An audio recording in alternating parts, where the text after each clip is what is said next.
یہ قرآن سے محبت کرنے والا، قرآن سے پیار کرنے والا، قرآن کو سینے میں بسانے والا کہتا ہے جب قبر میں جاتا ہے اور فرشتے سامنے آتے ہیں سوال و جواب کے لیے، تو قرآن کا پڑھنے والا کہتا ہے لحد میں روشنی کے واسطے، لحد میں روشنی کے واسطے ایمان لایا ہوں، لحد میں روشنی کے واسطے ایمان لایا ہوں، اندھیرا گھر سنا تھا اس لیے قرآن لایا ہوں، اندھیرا گھر سنا تھا اس لیے قرآن لایا ہوں۔ اس نے بتا دیا ارے دنیا میں لائٹوں سے روشنی ہوتی ہے اور قبر کے اندر اللہ کی کتاب سے روشنی ہوتی ہے۔ نعرے تکبیر، رسالت، اعلیٰ حضرت، نعرے تکبیر، اہل سنت۔ دنیا کے اندر روشنی کیسے ہوتی؟ دنیا کی لائٹ سے، یہ جو آج لوگوں نے ایجاد کی ہے، لیکن قرآن وہ روشنی ہے، وہ نور ہے جو ہمیں وہاں روشنی دیتا ہے جہاں دنیا والے کہتے ہیں قبر اندھیری ہے، قبر تنہا ہے، وہاں کوئی نہیں آتا، لیکن قرآن کے اور آپ کو پرکھ کے دیکھو، قرآن کہتا ہے دنیا والے کہتے ہیں قبر میں کوئی نہیں آتا، قرآن کہتا تم اس سے پیار کر، جہاں تیرا باپ نہیں ہوگا وہ قرآن پاک ہوگا، تیرا باپ نہیں ہوگا وہاں قرآن پاک ہوگا۔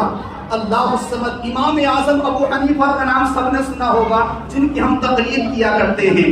جب ان کے پاس وہ وقت آیا نا جس کے پاس ہر انسان کو اس وقت سے گزرنا ہے، یعنی کہ وصال کا وقت قریب آیا، ان کی بیٹی قریب آ کے رو کر کہتی ہے بابا اب تم میرے پاس میں تھے، تمہاری خدمت کیا کرتی تھی، میں تم سے محبت کیا کرتی، تمہاری خدمت کرتی تھی، اب دنیا سے چلے جاؤ گے، اب مجھے خدمت کا موقع نہ ملے گا۔ امام اعظم ابو حنیفہ کے جملے لوگوں اپنی دل کی تختی پہ نوٹ کر کے جانا۔ امام اعظم کہتے بیٹی پریشان نہ ہو، دنیا کا بچھونے کا انتظام تو نے کیا تھا اور قبر کے بستر کا انتظام تیرے باپ نے کر دیا۔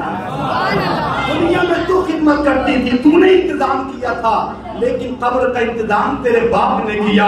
بیٹی نے اپنے باپ کے قدموں کو پکڑ کے کہا بابا میں سمجھی نہیں آپ نے انتظام کیسے کیا ہے، اس انتظام کو بتا کے جاؤ تاکہ میں بھی قبر کا انتظام کر سکوں۔ امام اعظم ابو حنیفہ کہتے ہیں بیٹی تو نے یہاں بستر لگا کر کے میری خدمت کی تھی، یہاں تو نے انتظام کیا اور میں نے قرآن کو سینے سے لگا کے قبر میں جانے کا انتظام کر دیا ہے۔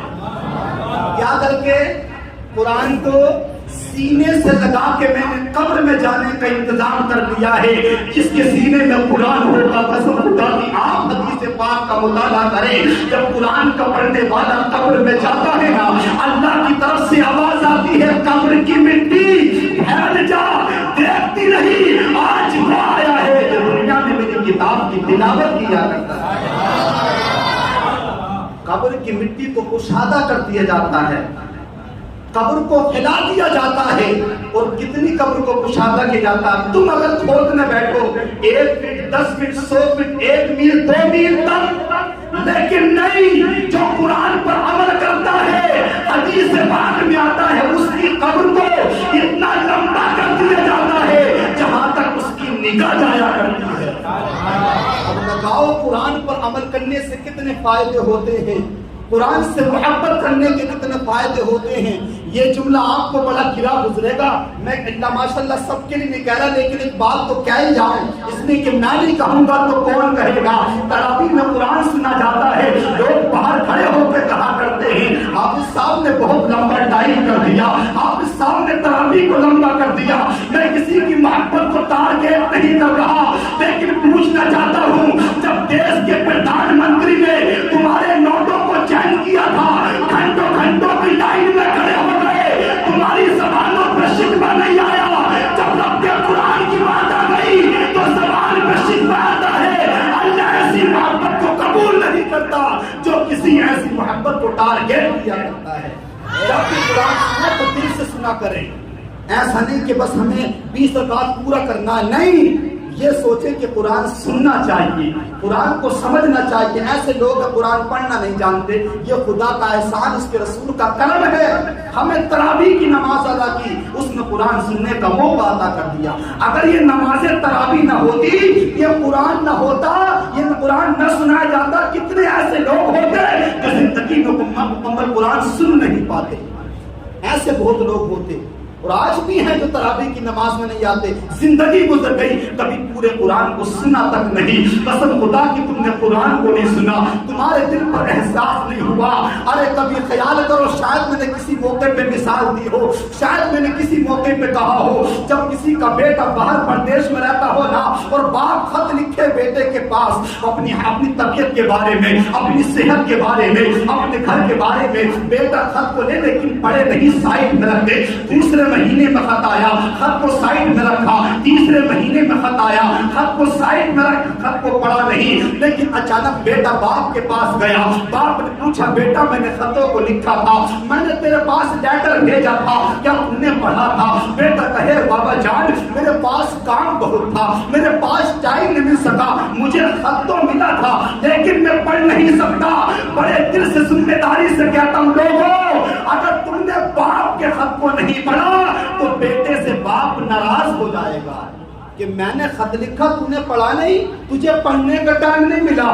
مجھے پڑھنا بھی نہیں آتا تھا، مجھے لکھنا بھی نہیں آتا تھا. میں نے پڑوس میں جا کے اس خط کو تحریر کرایا، پھر ڈاک گھر میں جا کے اس کو پوسٹ کیا. تب کئی دن کے بعد، مہینوں کے بعد جب تیرے پاس خط پہنچا ہے، تو نے پھر بھی خط کو پڑھا نہیں، تو نے خط کو سمجھا نہیں. جب تیرا باپ ناراض ہوگا، اسی منظر کو میدان محشر میں لے کے چلو. رب کہے گا، میں نے محبوب پہ ایک دن میں نہیں، 2 دن میں نہیں، 4 دن 5 دن مہینے میں نہیں، بلکہ 23 سال کے عرصے تک اپنے محبوب پہ قرآن کو نازل کیا. بندے بتا تو نے قرآن کو پڑھا، بندے بتا تو نے قرآن کو سنا. اگر بندے نے قرآن نہیں پڑھا ہوگا، رب کی بارگاہ میں کہے گا، مولا قرآن دیکھا تو تھا، قرآن کو سن نہیں سکا، قرآن کو پڑھ نہیں سکا. جیسے تجھ سے تیرا باپ ناراض ہو گیا. میرا ایمان کہتا ہے، قرآن نہ پڑھنے والوں، نہ سننے والوں، کل میدان محشر میں کہیں تم سے خدا ناراض نہ ہو جائے. باپ کو راضی کرنا آسان ہے، لیکن رب کو میدان محشر میں راضی کرنا آسان نہیں. یہاں جتنا چاہو راضی کرو. اگر تم نے بے شمار گناہ کیے ہیں، بس رب کی بارگاہ میں آ کے شرمندہ ہو جاؤ، مولا مجھ سے گناہ ہو گئے، معاف کرنے والا تو ہے. مولا مجھ سے غلطیاں ہو گئی، مولا غلطیوں کو مٹانے والا تو ہے.